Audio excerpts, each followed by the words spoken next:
Jovem Pan contra a dengue. Nós voltamos a falar sobre a escalada de casos de dengue em todo o país, agora na companhia do médico infectologista e professor da Unesp e também coordenador científico da Sociedade Brasileira de Infectologia, Dr. Alexandre Naime Barbosa. Muito obrigada pela presença, doutor. Bom dia.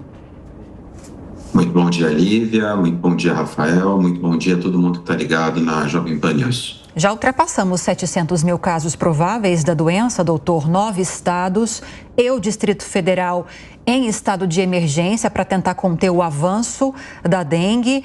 E pergunto para o senhor, porque muitos especialistas, não sei a opinião do senhor, acreditam que a gente não está no pior momento da dengue aqui no país. Como as medidas que estão sendo implementadas, como a vacinação, embora tímida, já tendo sido iniciada, é possível evitar chegar numa situação pior ou não? Inevitavelmente vamos sofrer ainda mais com a dengue aqui no Brasil. Lívia, sem adotar um tom pessimista, nós ainda não chegamos no momento onde teremos o pico da dengue em 2024, ou não chegamos no momento onde nós vamos ter o recorde em relação ao número de casos. Isso acontece geralmente no Brasil entre março e abril.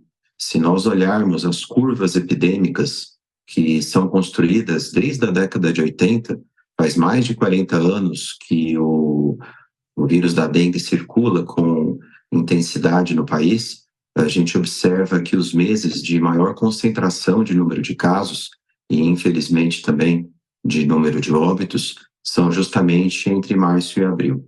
E levando em consideração as características que nós já observamos nesses primeiros 2 meses, né? Fevereiro já está acabando, nós vemos que já batemos os recordes de picos de número de casos que víamos no ano passado.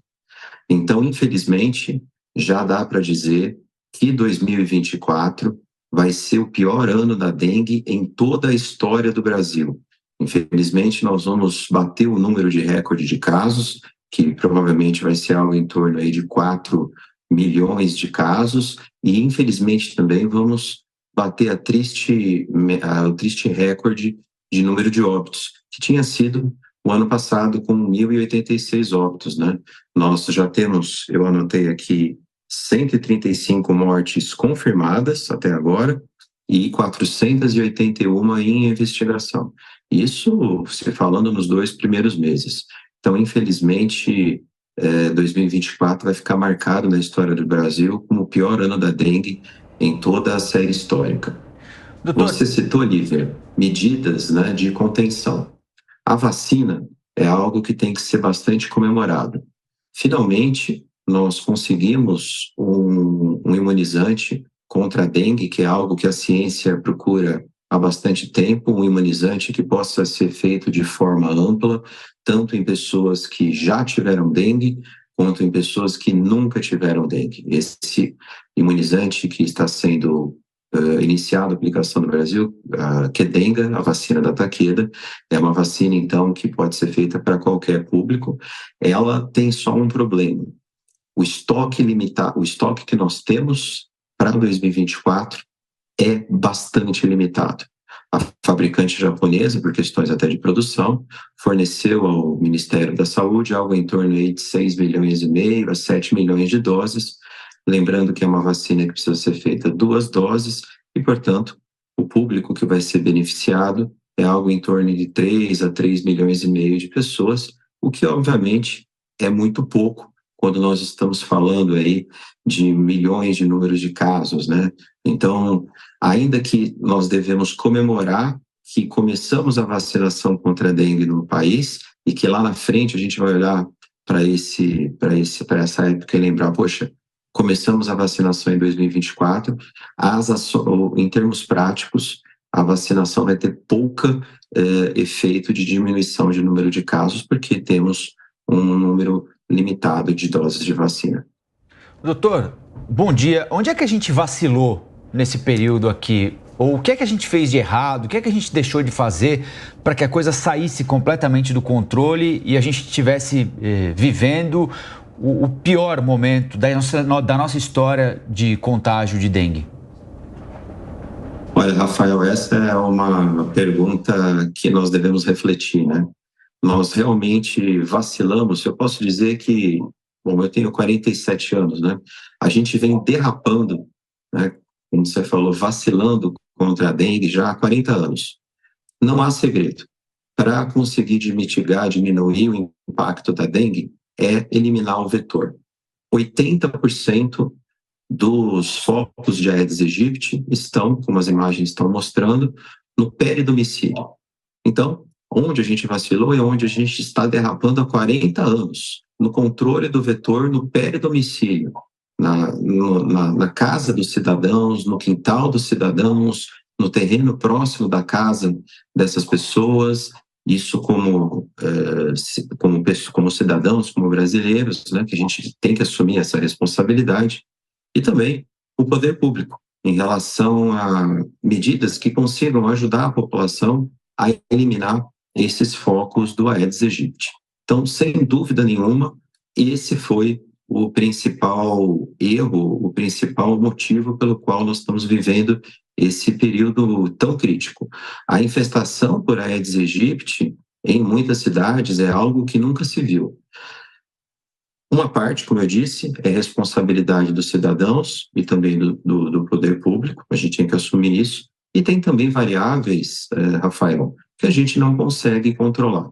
Um deles, inequivocamente, é a questão climática. Sem entrar em debate sobre o responsável por aquecimento global, nós temos mudanças climáticas que fizeram, por exemplo, que as temperaturas a partir da segunda semana de novembro, agora do ano passado, já começassem a estar muito mais elevadas que a média da época, e além dessas temperaturas estarem mais elevadas, ou seja, chegou mais cedo o verão e com uma temperatura mais elevada. Então, um verão mais precoce, com temperaturas maiores e com muita chuva, que é tudo que o Aedes aegypti precisa: calor e água para se proliferar. Então, falta de ações preventivas contra o vetor, somadas a essa questão climática, levam a essa explosão no número de casos. Agora, doutor, para além dessas questões que envolvem a falta de ações preventivas, que o senhor muito bem apontou como talvez o grande motivo para a gente estar vivendo um problema desse tamanho agora em 2024, queria que a gente focasse um pouquinho nas orientações para a prevenção, para além dessas questões de não deixar acumular água parada. O que nós podemos fazer em casa, já que nem todo mundo agora vai ter acesso à vacina, o que nós podemos fazer em relação ao autocuidado para tentar evitar ser picado pelo mosquito? Excelente colocação, Lívia. Vamos falar, então, das medidas individuais, né, já que a gente já abordou um pouco a questão de controle do vetor. Eu quero só falar um pouco sobre as vacinas, né? Existe muita polêmica, infelizmente, desnecessária sobre vacinas, muita hesitação vacinal, e nós temos aí uma campanha pioneira. O Brasil é o primeiro país no mundo a fornecer a vacina contra a dengue de forma gratuita no sistema público. Então, se você tiver familiares que estão contemplados para fazer a vacina da dengue, lembrando que esse público é de 10 a 14 anos em algumas cidades, não o deixe de fazer. É uma oportunidade de ouro para que essas crianças e adolescentes estejam vacinados. Então, esse é o primeiro recado. Aquelas pessoas, como você colocou, Olivia, que não estão contempladas neste primeiro momento para vacinação, algumas medidas individuais. Uso de repelente. Então, principalmente para grupos de maior risco, gestantes, puérperas, crianças pequenas, idosos, o uso de repelente, principalmente aquele que tem o componente icaridina, numa concentração acima de 35%, protege até 12 horas contra picadas de mosquito. Então, o que eu devo fazer?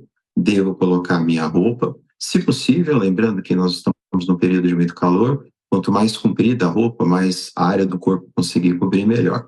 E nas partes expostas, usar o repelente.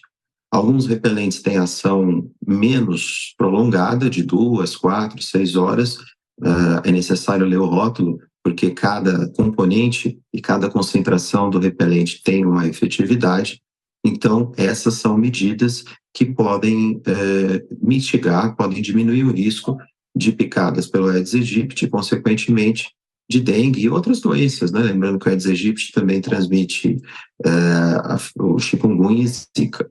Para crianças pequenas, bebês, o que funciona bastante, né?